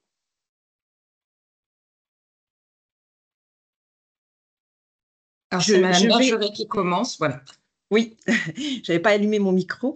Ça y est, c'est fait. Donc, je vais présenter quelques données chiffrées en fait du département de l'Hérault par rapport aux personnes âgées qui ont plus de 70 ans, mais hors bénéficiaires de l'APA. Donc, on en revient, j'allais dire, aux présentations précédentes, c'est-à-dire qu'on est sur les mêmes données. C'est-à-dire que les personnes âgées de plus de 85 ans vivent le plus souvent à domicile pour 81% d'entre elles, que le maintien de l'autonomie de la personne âgée repose en particulier sur sa capacité à maîtriser son espace de vie et les relations sociales qu'elle va avoir instaurées. Plus de la moitié de ces personnes âgées vivent seules. Le maintien à domicile nécessite donc une offre de services spécifique aux personnes âgées en perte d'autonomie. Le logement n'est pas toujours adapté, comme ça a été dit précédemment, avec soit de la sous-occupation qui est très accentuée, avec par exemple du 5 pièces pour une personne seule. Donc, les mesures d'accompagnement dont dispose le département de l'Hérault. Donc, nous avons des mesures d'accompagnement sans gestion, comme des types d'accompagnement budgétaire, comme des mesures d'action sociale liées au logement, maintien pour se maintenir dans le logement. Et nous avons d'autres mesures, donc sur les mesures d'accompagnement social personnalisé, comme les MASP, qui là sont des mesures d'accompagnement social budgétaire, avec ou sans gestion. Pour ces mesures, en 2024, 25% des mesures s'adressaient à des personnes de 60 ans et plus pour l'accès aux droits et dans le maintien au logement. Sur les signalements adultes vulnérables du département, 60,5% des demandes de mise sous protection concernent les 60 ans et plus, dont une répartition à peu près équivalente entre les hommes et les femmes. Et ces signalements émanent le plus souvent, en fait, de ce qu'on appelle les informations préoccupantes, c'est-à-dire des informations qui émanent de l'extérieur vers leur département, vers des personnes âgées qui ne sont pas encore signalées. Et donc, Christelle Cawagnon va vous présenter un dispositif qu'on a mis en place pour aller évaluer en fait les informations préoccupantes des adultes vulnérables qui sont principalement en situation de précarité. Merci. Alors, en effet, je vais vous présenter une action qui est menée avec GAM et la Maison départementale des solidarités du Montpelliérain que l'on a mis en place en mai 2024, dans un premier temps à titre expérimental. Alors, juste deux petites précisions. Au niveau de la Maison départementale des solidarités du Montpelliérain, nous distinguons ce que l'on appelle les informations préoccupantes avec tiers. Donc, on entend par là tiers maltraitant ou malveillants, et du coup les informations préoccupantes sans tiers. Et par ailleurs également, au niveau des services territoriaux des solidarités, nous accompagnons les personnes âgées dites non dépendantes, c'est-à-dire non bénéficiaires de l'allocation personnalisée autonomie, puisque cet accompagnement est effectué par le service départemental autonomie rattaché à la maison départementale de l'autonomie. Donc, nous sommes censés évaluer des situations de personnes âgées dites non dépendantes. Dans la réalité des faits, c'est des personnes qui sont déjà dépendantes, mais pour lesquelles les dispositifs n'ont pas été, différentes aides n'ont pas été mis en place. Donc, cette expérimentation, elle est mise en place sur la MDS du Montpelliérain. Donc, c'est l'un des 6 territoires que compte le département. C'est l'un des plus conséquents, tant en matière de public que d'agents. Avec le constat suivant, c'est que les professionnels renvoyaient un nombre conséquent d'informations préoccupantes adultes vulnérables et qui concernaient pour majorité des personnes âgées et de plus en plus âgées. Des situations également décrites comme étant de plus en plus complexes, avec une situation sociale souvent précaire, associée à des besoins dans le domaine de la santé et une interaction entre les deux et avec une impossibilité de pouvoir traiter le social sans pouvoir traiter la santé et inversement. Et nous étions aussi confrontés à une charge de travail des professionnels de la PMI qui rendait de plus en plus difficile l'intervention conjointe de l'infirmière sur ces évaluations-là. Donc, tout ça mis bout à bout occasionnait beaucoup d'insécurité chez les travailleurs sociaux qui du coup se retrouvaient bien souvent seuls en première ligne avec des situations à la fois dégradées au niveau social mais aussi sur le champ de la santé.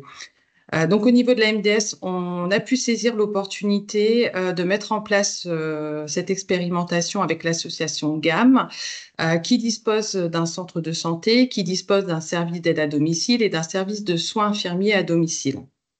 Alors, on a plutôt visé cette expérimentation sur l'évaluation des informations préoccupantes adultes vulnérables sans tiers, priorisant l'intervention de l'infirmière de la PMI plutôt sur les situations avec tiers. Donc, pour mettre en place cette expérimentation, on a mis en place aussi un groupe de travail interne au département qui a abouti à l'élaboration d'une procédure et d'outils qui ont pu être travaillés en lien avec le service de Madame Bergeret-Morquin. Slide suivante, s'il vous plaît. Oui, je suis désolée, j'essaie de passer la slide suivante. Voilà. Donc, comme je vous l'ai dit, cette action, elle concerne les adultes vulnérables qui font l'objet d'une information préoccupante sans tiers. Il a été nécessaire aussi de rappeler ce qu'était un adulte vulnérable. Donc, moi, je vous redonne la définition, mais vous l'aurez compris, qui est exposé à des risques de perte de droits, d'exclusion sociale, de maltraitance, de risques liés à la santé et qui nécessite d'être protégé en raison notamment de son âge, d'une maladie, d'une déficience, d'une altération de ses facultés ou d'un état de grossesse. Donc, familièrement, on peut dire qu'il s'agit d'une personne âgée, d'une personne en situation de handicap ou encore d'une femme enceinte. Alors, une information préoccupante, Mme Bergeret l'a dit, mais ça concerne une situation non connue du STS, donc Service territorial des solidarités, et signalée par un tiers. Donc, on a essentiellement l'entourage et les partenaires qui nous signalent ces situations. Et cette action s'inscrit dans le cadre du pacte local des solidarités 2024-2027, intégrant notamment l'axe « Lutter contre la grande exclusion grâce à l'accès aux droits ». Donc, les évaluations adultes vulnérables évaluées sur la MDS concernent essentiellement des personnes âgées qui cumulent des difficultés et besoins sociaux, notamment d'accès aux droits, et qui subissent les 4 derniers kilomètres définis par la HAS. On en a beaucoup parlé, il y a le kilomètre géographique, puisque des personnes âgées ont de fait beaucoup de difficultés liées à leur mobilité et qui l'éloignent des services d'accueil social. Ils ont des difficultés aussi à connaître les démarches à entreprendre ou à identifier les acteurs pouvant les accompagner. On l'a évoqué, c'est un public souvent isolé. C'est un public aussi qui a des difficultés d'utiliser les nouvelles technologies et qui est confronté à la fracture numérique. Et il y a aussi l'aspect culturel, c'est assez frappant et fort sur le Montpellierin. Donc, les évaluations dans le cadre des IP adultes vulnérables, j'ai pas fini sur le dans le cadre des IP adultes vulnérables permettent de détecter et d'aller vers des situations de non-recours et de difficultés d'accès aux droits. Et ce qu'on observe, c'est qu'il y a vraiment une complémentarité de l'intervention médico-sociale. Donc, je l'ai dit tout à l'heure, mais l'accompagnement social ne saurait être efficient s'il n'est pas accompagné de la levée des freins sur le plan santé.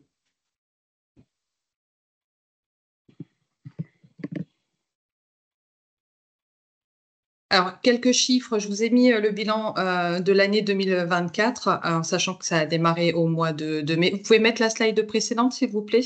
Merci. Donc, on a pu évaluer 70 informations préoccupantes qui concernaient 72 adultes vulnérables. 74% de ces situations concernaient des plus de 60 ans, mais la part des plus de 70 ans représentait 60% à elle seule. Alors, on n'observait pas de différence entre les hommes et les femmes. Alors, c'est un peu moins vrai sur 2025, puisqu'en 2025, là où sur 2024, on était à 50% plus ou moins des deux côtés, aujourd'hui, on est plutôt à une proportion de 73% de femmes. Et en ce qui concerne les partenaires signalants, ce sont surtout les CCAS, les mairies, mais aussi les hôpitaux, le DAC. Et pour les particuliers, c'est essentiellement l'entourage de la personne hors membre de la famille. Alors, ce qui caractérise ces situations sont des situations que l'on définit comme étant complexes et qui se traduisent par différents items. De la durée de l'évaluation. Alors, l'évaluation sur cette période, elle a duré en moyenne 106 jours. Alors, avec un minimum de 7 jours et un maximum de 203 jours. Alors, c'est un délai qui commence à diminuer parce que l'expérimentation, ça y est, elle est lancée, il y a des habitudes de travail avec les travailleurs sociaux et le care manager de gamme. Alors, c'est vrai que j'ai oublié de vous préciser que ces évaluations étaient faites avec un care manager de gamme. Au démarrage de l'expérimentation, il s'agissait d'une infirmière et depuis le mois d'avril 2025, il s'agit d'une assistante en soins gérontologie. Donc, on a observé une nécessité d'intervenir dans tous les champs et notamment l'ouverture de droits. Alors, c'est vrai on a constaté beaucoup de personnes qui n'avaient pas fait de recours au droit, qui se retrouvaient sans même le minimum vieillesse, et pour lesquelles, avant même de les amener sur ces démarches, il a fallu voir avec les associations pour lui permettre d'avoir, par exemple, des vêtements, puisque la personne n'avait pas de vêtements et c'était déjà un des premiers freins. Donc, il a fallu vraiment repartir un petit peu de tout ça. Et la question, est-ce que vous pouvez remettre la slide précédente, s'il vous plaît? Merci. Et vraiment avec des personnes qui étaient isolées et avec qui il fallait tout reprendre. Des situations qui étaient de plus en plus dégradées parce que il s'agit essentiellement de personnes isolées, et aussi parce que nous avons connaissance de ces situations à un âge de plus en plus tardif, donc avec déjà une entrée dans la dépendance et un besoin d'intervention qui est multiple et divers. On compte à peu près 6 interventions différentes en plus des visites à domicile. Alors, ça peut être faire une demande d'APA, ça peut être faire de la coordination médicale, emmener à des rendez-vous médicaux, voir avec des associations pour des vêtements, du mobilier, enfin voilà, c'est vraiment très large. Alors, la nature de l'accompagnement, ce que l'on a prévu dans le cadre de ce dispositif, c'est obligatoirement une première visite à domicile avec l'assistant de service social et le care manager de l'association. Pour environ la moitié des situations, il y a eu une nécessité de plusieurs visites à domicile conjointes et parfois le care manager, la care manager seule. Donc, on est sur des ouvertures de droits et prestations. Alors, par exemple, pour l'APA, c'est 1/3 des demandes. Et pour 1/3 aussi des situations, on est sur des signalements parquet civil, pour une demande de protection majeure. Et on a une coordination aussi nécessaire avec des acteurs du sanitaire et un accompagnement aux rendez-vous médicaux, puisque la care manager accompagne également l'usager vers les professionnels de santé. Elle peut, lorsque l'on observe un blocage au niveau médecin traitant, parce qu'on n'arrive pas à trouver, solliciter le médecin dans le cadre du centre de santé. Et aussi recourir au service d'aide à domicile ou service de soins infirmiers à domicile. Alors, c'est vrai qu'on aurait pu penser du coup que la proportion serait importante, mais ce n'est pas le cas du tout, puisque vraiment, il y a le choix aussi de la personne qui est privilégiée, d'une part, et d'autre part, le recours finalement au SAD ou SIAD de gamme se fait surtout sur des situations complexes où personne ne répond présent. Donc, ça permet vraiment de débloquer la situation, puisque la care manager est au cœur de la situation. Ça permet aussi de la parler avec les autres professionnels et de débloquer la situation. Alors, sur le bilan général, on observe une réactivité du dispositif. Donc, le lien entre le care manager et le STS se fait dans les 48 heures et la première visite se fait dans les 7 jours maximum. Ce qui est renvoyé par les professionnels, c'est un véritable coportage et copartage dans les évaluations et une réelle complémentarité dans le binôme STS-Care Manager. Aussi une réactivité dans les propositions apportées à l'usager, une expertise forcément reconnue du Care Manager, mais aussi le Care Manager qui, pour la première fois, est aussi confronté à des situations sociales, dans le sens où auparavant, GAM ne traitait que le volet médical. Et une évaluation dans un cadre sécure pour tous, et notamment les travailleurs sociaux des STS. Alors, il y a des premiers constats, mais on en a beaucoup parlé et du coup, on ne fait pas exception sur la nécessité de stabiliser la question du logement. Alors, on se rend compte que c'est le gros point noir. Souvent, on n'arrive pas à débloquer le reste tant qu'on n'arrive pas à traiter la question du logement. Au-delà du binôme, il y a une vision pluridisciplinaire sur les situations avec un partenariat qui s'est élargi, qui continue de s'élargir, donc des relations un peu plus entretenues avec le DAC, la Croix-Rouge, le centre de santé, Secours populaire, et j'en passe. Une expérimentation qui répond aux situations de non-recours et d'accès aux droits des plus vulnérables, avec une intervention médico-sociale qui permet de lever les freins sur le plan de la santé et de rendre l'accompagnement social plus efficient. Et des évaluations qui peuvent être clôturées en raison des réponses apportées qui répondent aux besoins de la personne et des relais qui s'organisent. Alors, Auparavant, les professionnels pouvaient dire que eux avaient fait les démarches ou étaient bloqués aussi dans certaines démarches parce que les autres démarches sur le plan médical n'étaient pas effectuées et que du coup, elles restaient toujours en file active et étaient jamais vraiment clôturées, traitées. Donc ça, le gros point positif de cette expérimentation a permis aussi de sécuriser les situations puisqu'elles étaient vraiment clôturées. Alors ça ne veut pas dire clôturées sans accompagnement, mais en tout cas vers les bonnes orientations avec les bons dispositifs et les bons accompagnements.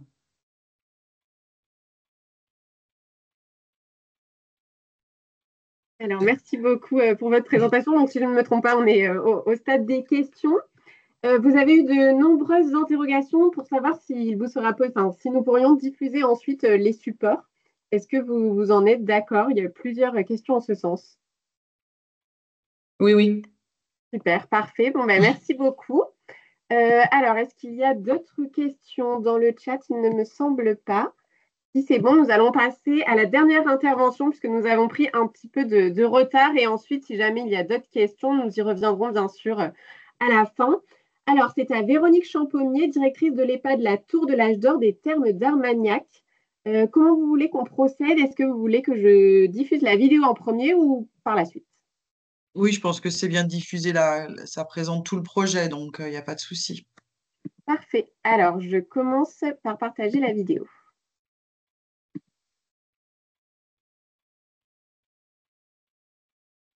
N'hésitez pas à me dire s'il y a un problème de son.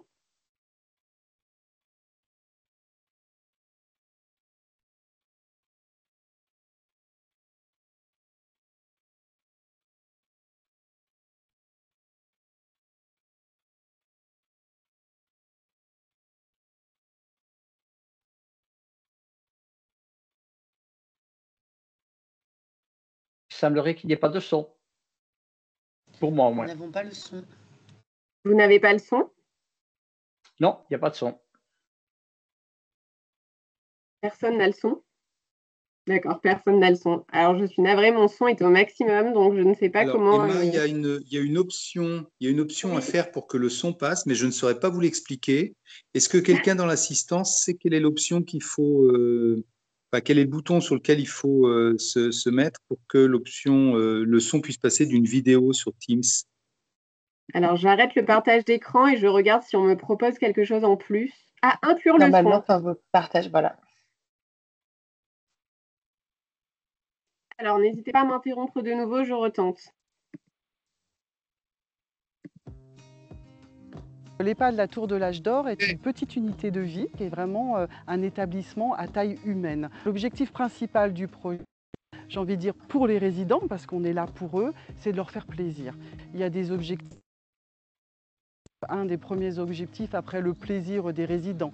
Donc avec ces repas qui sont faits sans maison, on est à 87% de bio. Aujourd'hui, on n'a plus aucune perte de poids. Tous les résidents, ceux qui perdaient du poids petit à petit les dernières années, ont repris du poids. Et surtout, on n'a plus contre la constipation. Ici, c'est à la maison. Je fais à manger pour mes 20 papis. Voilà, c'est à la maison. Les résultats au niveau des résidents sont là. Ils sont clairs en matière de santé, en matière de prix. Le 100% bio, dans le Gers, c'est incontournable. On doit faire travailler nos producteurs. C'est mieux pour la santé, c'est mieux pour notre économie, c'est mieux pour tout le monde. Et c'est un projet que l'on porte, mais toutes les commissions du département. On travaillait déjà essentiellement avec les collèges du département.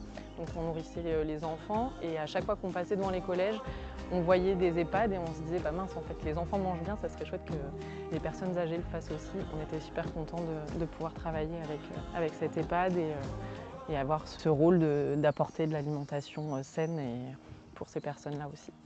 Quand on a repris l'EHPAD il y a 2 ans maintenant, on a voulu faire de cet établissement un établissement pilote autour de la question du bien vieillir et de la bienveillance. Et donc, bien sûr, la question de la restauration était pour nous un des moteurs. Donc on a porté le projet et on a eu la chance et le soutien du département et de l'État dans le pacte des solidarités. Et puis on a eu aussi le soutien financier de la G2R, la mondiale, et la mairie de Thermes d'Armagnac. Nos aînés puissent avoir ce genre de prestations dans un établissement comme ça, mais c'est génial. Il faut que ça puisse se propager partout, ça. C'est un projet qui remplit de joie notre EHPAD. On se sert de l'alimentation comme colonne vertébrale de notre journée et de notre projet d'établissement. C'est l'alimentation pour la santé, c'est l'alimentation pour le côté social, quand ils épluchent des légumes, on partage des recettes, on dit moi je faisais comme ça avant, on travaille le geste fin. On va visiter des fermes, on retisse du coup des liens avec les producteurs locaux. Donc c'est vraiment un projet complet. On voit bien à travers cette action l'importance de la participation de tous pour la réussite du projet qui vise un 100% bio, 100% local et 100% de saison, ce qui est totalement innovant et qui constitue une première en France.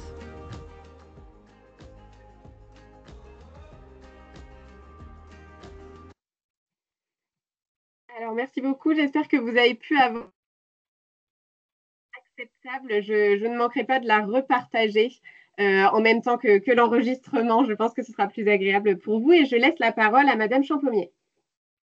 Oui, donc déjà pour vous présenter le contexte, on est un petit EHPAD, on est une petite unité de vie. On accueille 24 résidents. On est dans un village à Terme d'Armagnac, qui est un village ultra rural, hein. On a moins de 200 habitants.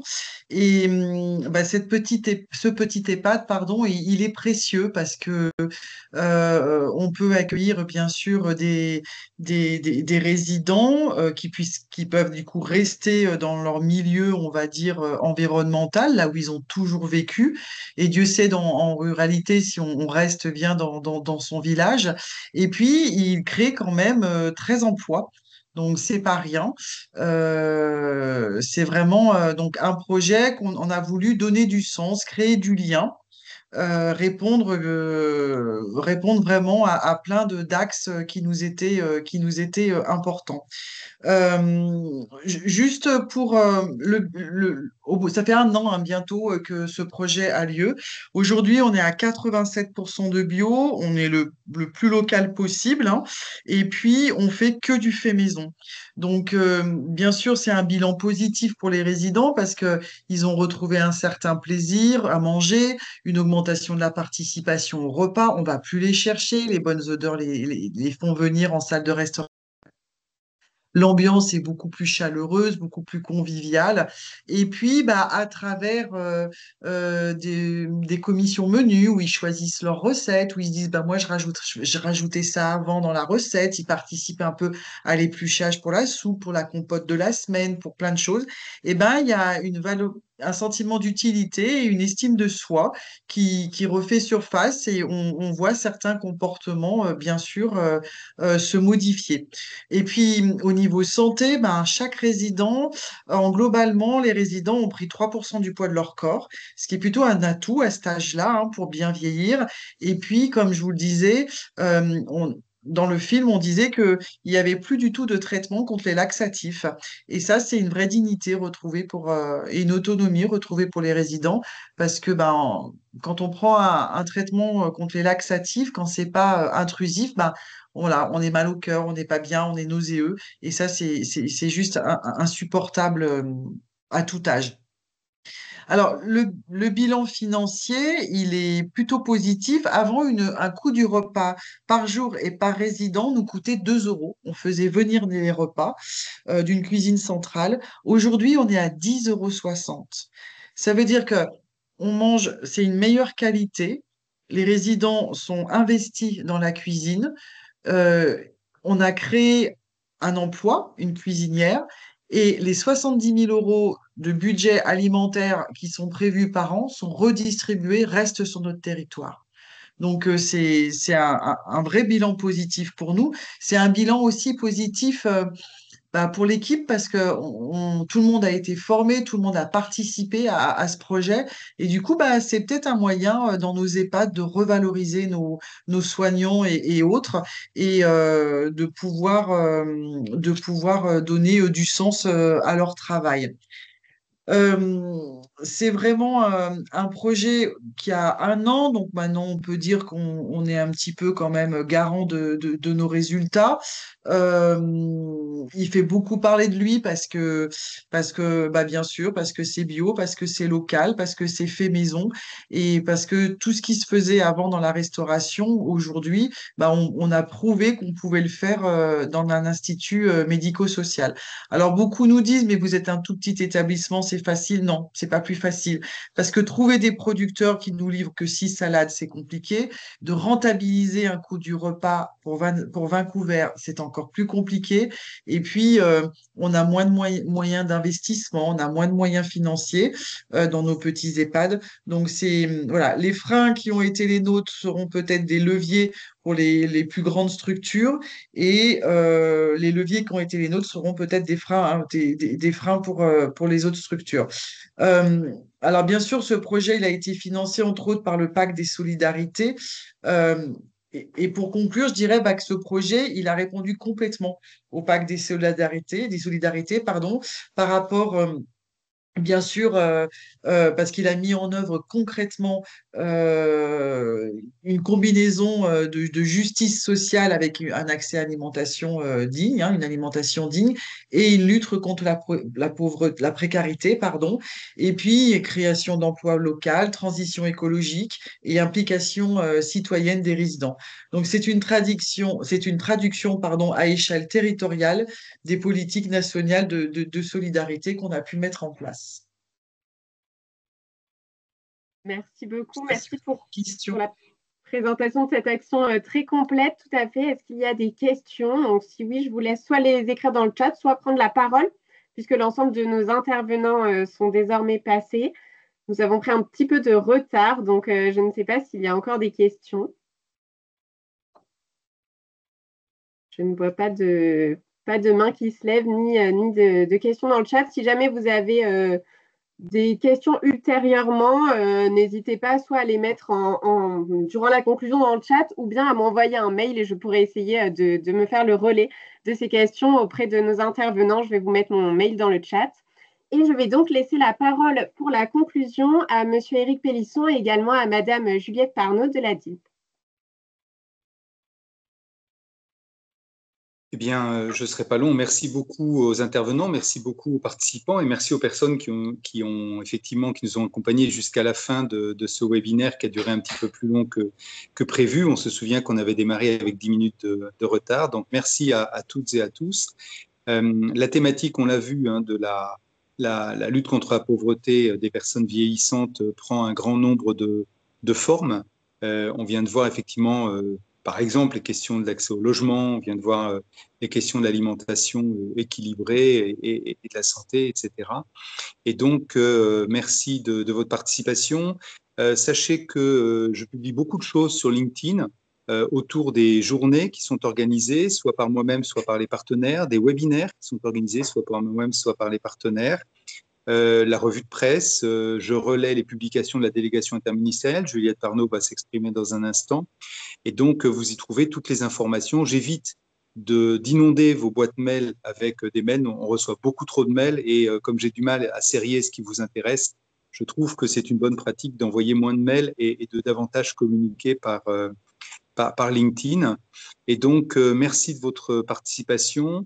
Le replay de ce webinaire qui a été enregistré sera pour vos collaborateurs et vous-même sur LinkedIn. On essaiera également, si on peut, en faire une petite synthèse de 2 minutes de façon à une prise de connaissance rapide de ce que nous avons dit et des enjeux. Et donc, merci de votre présence, de votre participation active et à très bientôt à tous. Je laisse la parole un instant à Juliette Parnot de la délégation interministérielle pour quelques messages importants également. Merci à tous. Je prends vraiment juste un mot pour vous remercier tous d'avoir participé. Merci à Eric et à son équipe d'avoir organisé ce webinaire hautement intéressant, notamment le sujet de la précarité des personnes vieillissantes est un sujet qui est fondamental, mais qui est parfois voilà, un peu aux interstices des différentes politiques publiques, donc qui nécessite un vrai regard et des dispositifs tels que les vôtres. Simplement pour vous rappeler aussi que la délégation travaille aussi sur d'autres sujets, notamment la précarité en milieu rural, et qui se recoupe évidemment avec le sujet des personnes vieillissantes, puisqu'un atelier dédié à la précarité des personnes âgées en milieu rural a été fait en aura, et on aura une grande journée le 29 septembre, donc dans une semaine, à Paris, en salle Larocque, au ministère de la Santé. Donc si vous voulez des solidarités, si vous souhaitez venir, n'hésitez pas. Voilà, on évoquera différents sujets et notamment cette thématique des personnes âgées. Il y aura des élus, des experts, différents acteurs impliqués, des personnes concernées, des associations, évidemment des institutionnels. Donc voilà, on vous attend nombreux si vous êtes disponibles pour venir à Paris nous rejoindre et échanger sur ce sujet. Merci à tous. Merci beaucoup, Madame Parnot, pour cette conclusion. Merci à tous les intervenants et merci également à tous les participants qui sont restés jusqu'au bout malgré ce petit délai de retard. Voilà, je vous remercie vivement et comme l'a dit Monsieur Pélisson, nous ne manquerons pas de vous faire parvenir l'enregistrement et les supports également qui ont été diffusés. Merci beaucoup. Au revoir à tous et à toutes. Passez une bonne après-midi. Au revoir. Et à vous. Merci, au revoir.